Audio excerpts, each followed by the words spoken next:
shoes, handbags, sandals, and craftwork are some of the high-quality leather products made in Haiti. Leather is made from animal hides. These fresh hides will soon begin to rot if they're not tanned with plants or minerals that turn them into long-lasting leather. First, fresh hides are dipped in a lime bath.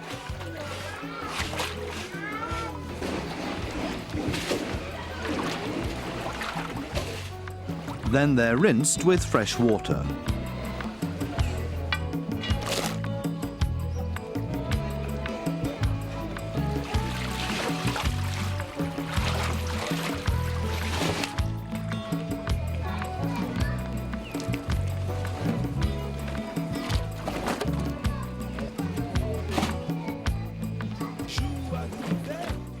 Now any hair or fat can be scraped off, leaving the hides perfectly clean. The most practical tool for this job is a rounded iron scraper. José uses his skillfully on both sides of the hide, skin side and flesh side. Tannolin, or chrome salt, is used to make particularly strong and supple leather. This tanning process takes only a few hours.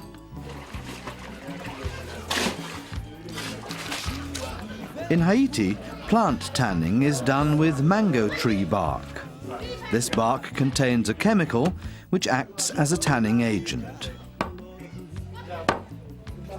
The bark is boiled to produce an extract in which the hides are soaked for several days. Chrome tanned leather usually needs to be dyed. On the other hand, strong, sturdy vegetable tanned leather is generally sold in its naturally warm, coppery brown color. It's used for saddles, chairs, suitcases, and craftwork.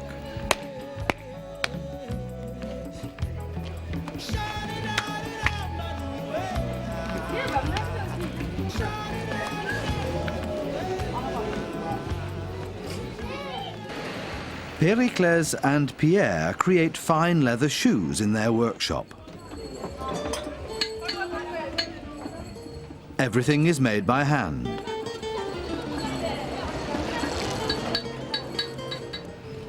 The sole, the uppers, the sides, the stiffener and the tongue are all in soft black leather. Pierre cuts out a crescent-shaped upper. He does it in a single movement.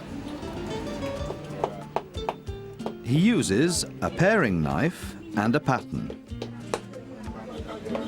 He has the necessary concentration and skill to do all the different parts of the shoe in this way, one after the other.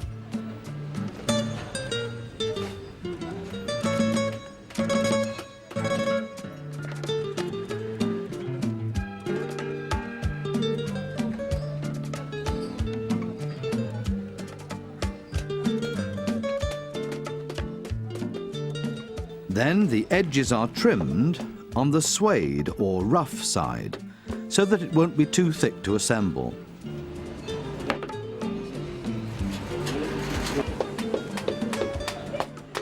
The edges are glued, then folded and hammered. Pierre uses a special split-headed hammer that's also good for pulling out nails. He's particularly careful when doing the edges.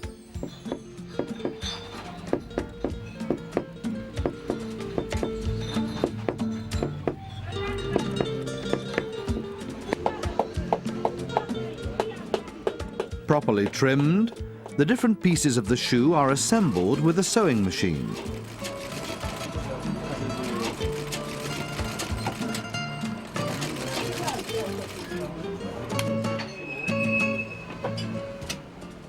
The seams are trimmed and hammered to the same thickness as the rest of the leather.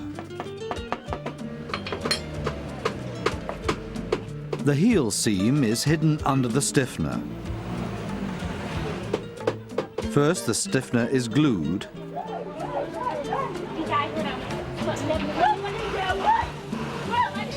and then sewn. This makes it twice as strong and secure.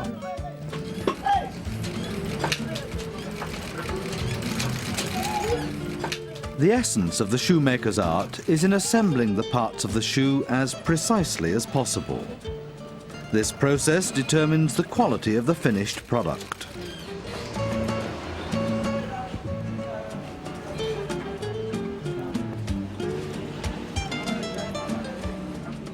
It all goes so quickly. In a flash, the sides and the uppers are all one piece. Now the holes for the laces can be marked and punched out. Pierre uses special pliers that can make different sized holes in leather.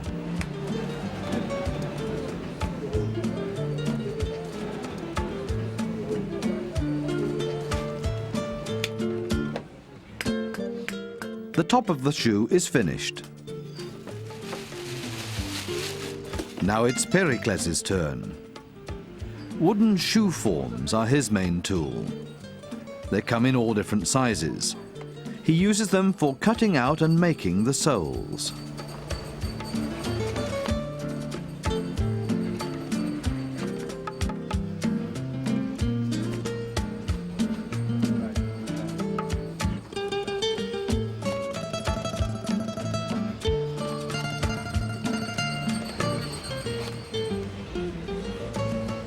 He also needs them to stretch the tops before tacking them down temporarily.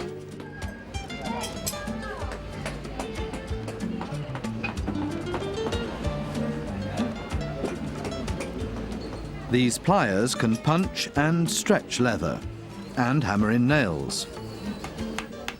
They mean that the shoemaker can work without having to change tools all the time.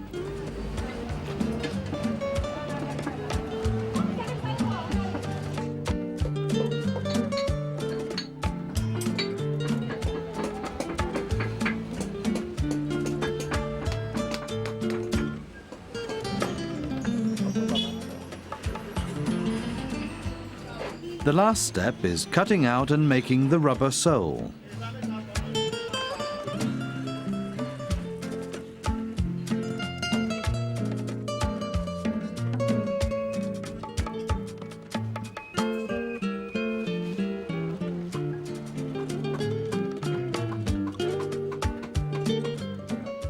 The rubber sole is glued and hammered on.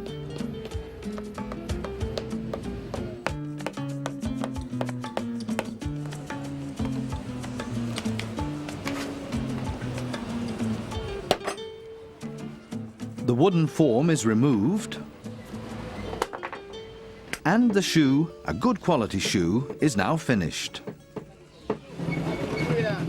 In Haiti, many shoemakers have no workshops. They ply their trade making and repairing shoes in the street.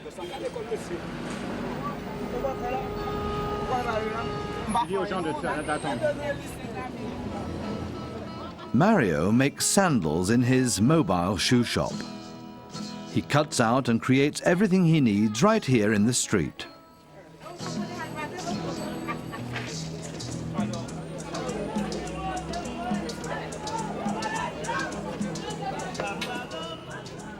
Mario is an expert at weaving leather.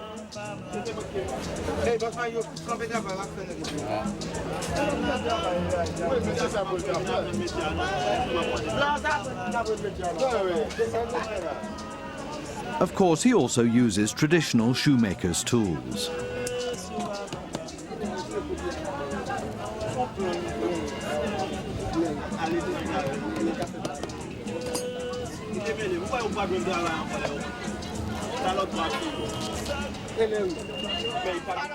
Once the different pieces are made, they must be sewn.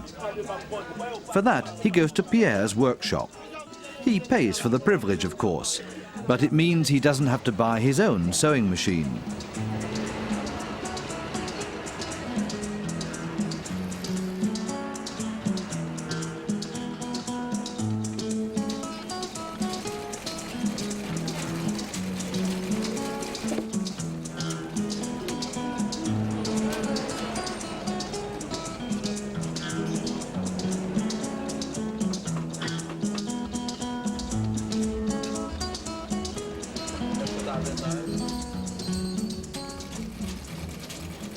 Then Mario can finish putting the sandal together. First, he glues on a layer of soft foam.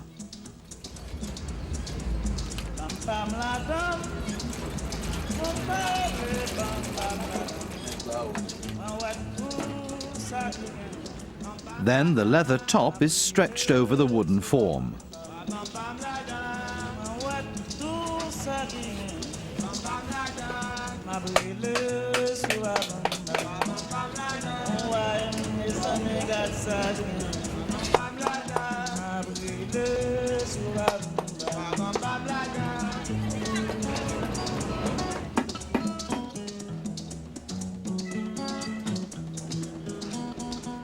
And finally, the rubber sole is glued on.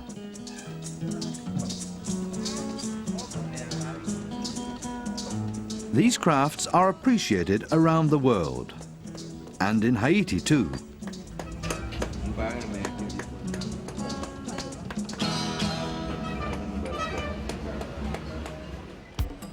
Just outside Port-au-Prince, in Carrefour, there's another kind of leatherwork.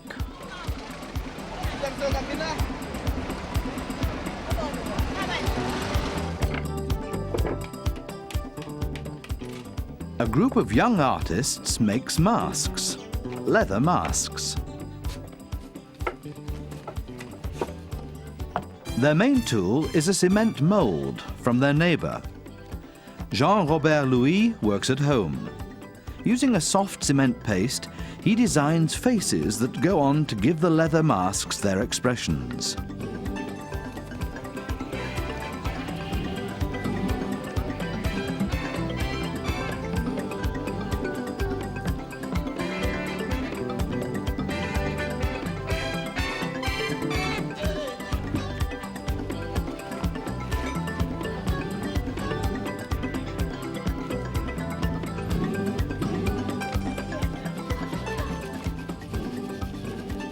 Then he dries them.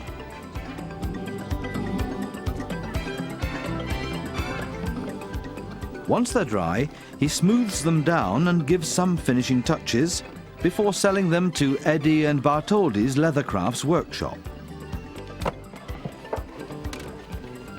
Here, the cement face is covered with a damp sheet of leather, which in turn becomes a face too.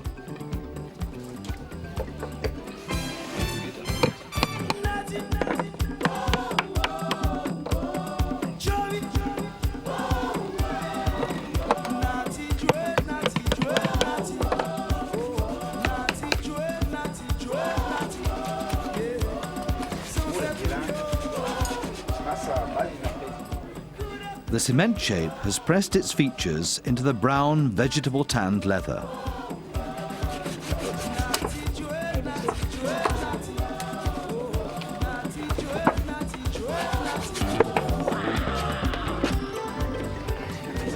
Then, using the simplest tools, Bertoldi and his friends define the features by carving them carefully into the leather.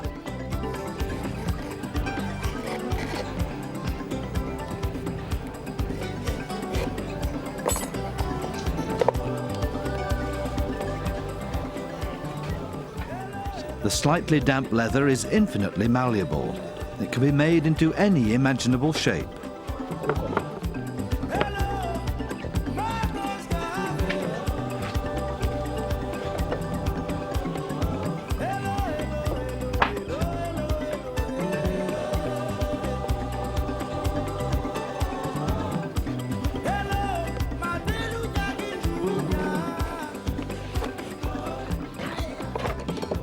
Once dried in the sun, it's as hard as stone.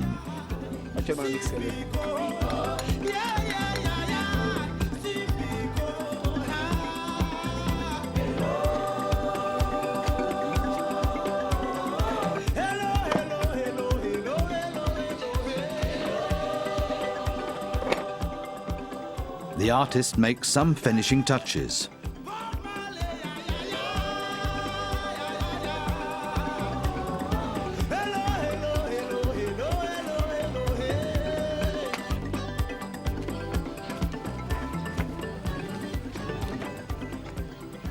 The leather is now a face, A mask with many admirers, not only in Haiti, but in many places around the world.